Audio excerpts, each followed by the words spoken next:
damn, the American Revolution really is, sounds redundant, but revolutionary. Because a lot of things that had never happened before happened there. And one of them is the concept of the Enlightenment ideas, but taken into the real deal. Because before, we have more French philosophers and people who were talking a lot and thinking a lot, but not doing anything. The American Revolution is when some people say, let's actually do it and make this thing a thing. For that, they had to start, shooting some English people. So let's start with this political revolution. It's more of, like you said, political, philosophical. I will quote, I think on the Flagrant show, they said that white people are the race most into history because kind of plays in our favor. But the American Revolution is really important for the whole world. Why? Well, it brings the concept of democracy in a practical sense. Now, it is true that it starts the concept more in Greece, thousands of years before. But that's, let's call it fake democracy, because it's more like, 3 philosophers in Athens can vote and it's cool. But this is real power to the people. But the first American concept of democracy was kind of similar to the Greek ones, because in Greece also you said only men could vote, and there were slaves also there. So the first American Revolution and the Declaration of the Independence, when they said, what was the exact quote? All men are created equal. Mm-hmm. Do you know it by heart? We hold these truths to be self-evident, that all men are created equal.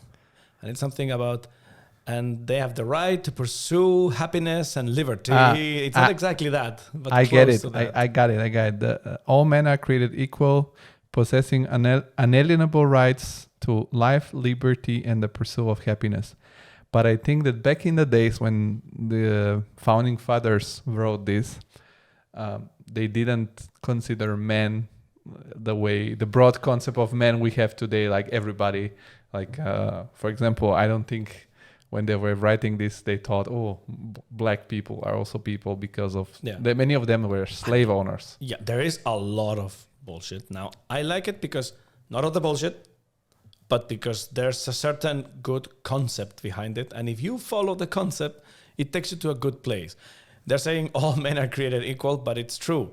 A big portion of the black community became slaves. Women don't vote. There's a lot of nonsense here. A great dude is Thomas Jefferson, because he's a great dude and he wrote amazing concepts, amazing things. But in his personal life, he had slaves. He was doing whatever the fuck he wanted. So if you follow the right things, it's awesome. If you look at the guy and what he did, you're like, Jesus, you're kind of full of shit. It's like that. And there's these contradictions in the beginning of the revolution. So this is why what they did is they laid a framework that could be fixed and adapted and changed. The concept of amendment to the Constitution is changes, tweaks to it. So that in the future, when society is different, the Constitution can evolve. That way, it's not a thing written in stone. These are the rules and fuck everybody. It's more work in progress on an open-ended perspective. That's the deal here. So we can say they planted a seed. Although I think the Americans don't change that much the Constitution. Like here in Europe, for example, in my lifetime, I think Italy has changed it, changed certain articles a couple of times. Bulgaria recently changed some constitutional articles and stuff. But also what I read about the topic is really this planting the seed. And also Americans and the American Revolution was something so pioneering, because before that point, for a very long time, maybe since the Roman Empire, through the whole Middle Ages, through the Renaissance, through everything, no person, no country had really the idea of power to the people. Because, so we're quoting this article from The Atlantic. We're going to put the link in the description. And also one thing that was written in the, I think, again, in the Declaration of Independence, it's I don't know the exact formulation, but that the power is given from the people, and the governed has also the power to change, who is in charge. Exactly. And until then, everywhere you had the ruler, the king, like it was sort of like normal to have dictatorship, authoritarian governments. And it's awesome, the argument from those kings from the time, because it's, why are you the king? Well, God chose me. And also I have this huge sword and cannons. Those are the arguments. It's like, okay, and the American experiment, it's the governed governing. So the governed, the people, we can say, are choosing the government. I think it's almost certain that when Washington became the first president, he was offered to stay in power. But he, who was a And to be king, cool dude, actually. but he was the man, and he said, no, I'm going to leave power, and then the next one will be the guy in power, which was Adams. And it's not like he liked Adams. He just understood it doesn't matter that I like this guy or I don't, but it's important, this transition of power. It's a super modern concept for the time, which you mentioned this last time, that it's true, the US as a democracy is not such a young country. It's young-ish, but it's a relatively old democracy. Because there were not many democracies before that, or any. No, there were none. And this concept of revolution, and also but they had to create this role of the president that was sort of like monarchic, because it was important, and it's still important until today, that you have a certain type of leader that shows to the rest of the world the power of your country. And I think this is why it's so weird now that they have these two candidates. Also, I read this very funny story in internet that one guy in Texas renamed himself. His first name is Literally, and his last name is Anybody Else. And he is a presidential candidate, so he will have a check with literally anybody. Literally anybody else. Okay.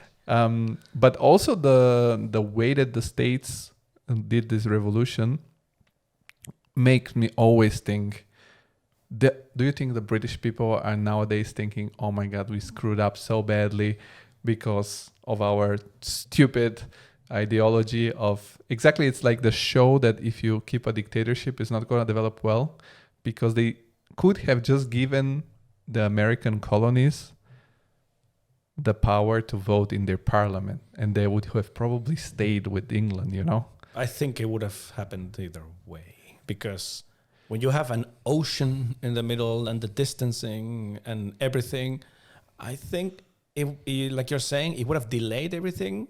If the British say, okay, you guys can get to vote in our parliament, one of the concepts that's led to the revolution is the concept of taxation without representation, meaning the colonies were being taxed, but they had no voice in the British parliament. And they were saying, that's not fair.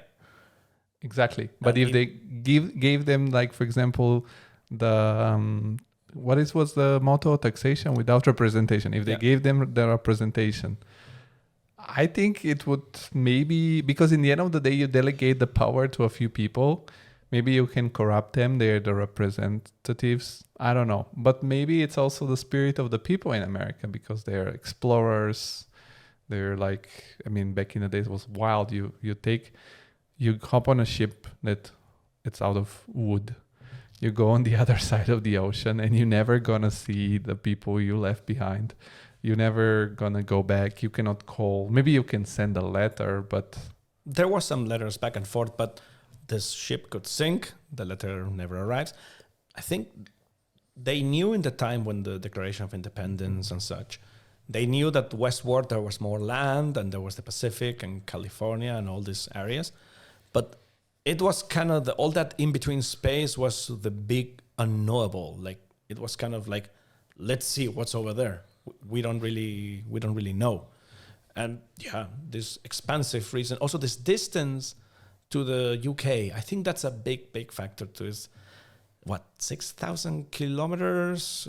that would be like 4,000 miles, something like that. I mean, you're like, what? We have a king there. He's chosen by God, and he's also the quote unquote Pope. And it could have delayed it, letting them in parliament, but I think sooner or later they would have said, "Fuck you guys," or maybe the center of power would have shifted from the UK, from the island, to America, because just there are more people there. But by reading about the American Revolution, about starting this new country, and in the beginning they had to, figure it a little bit out, because there were still the French colonies, the Louisiana, the Canada was still kind of British and stuff. But they planted this also idea that started spreading around the whole Western world, about power to the people, with the people. They start with the people, like in the Constitution, I think. And the next are the Latin American countries who also declared independence from Spain. My bro's in Spain. But yeah, following suit.